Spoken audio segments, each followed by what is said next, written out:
Porque precisamente en este tiempo de vacaciones, pues le tenemos algunas recomendaciones para disfrutar de este tiempo con la familia.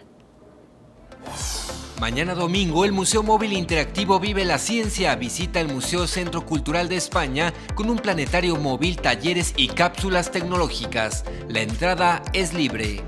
También este fin de semana podrá disfrutar del estreno del más carismático de los astros de Hollywood, Dwayne Johnson La Roca, con la película Rascacielos. Este domingo en la Plaza de las Artes, el concierto Rusia con nosotros, con la agrupación Arco y Lira Clásica, folclor ruso que se presentará a las 13:30 horas. No se pierda la edición número 38 del Foro Internacional de la Cineteca Nacional. Se exhiben 2 películas mexicanas, Extraño pero Verdadero y Ayer Maravilla Fui. Disfrute de este ciclo hasta el 30 de julio.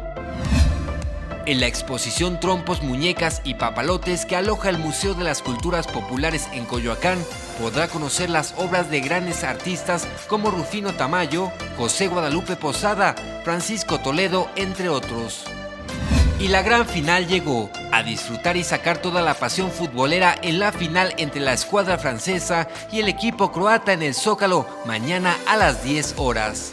Alejandro González, 21 Noticias.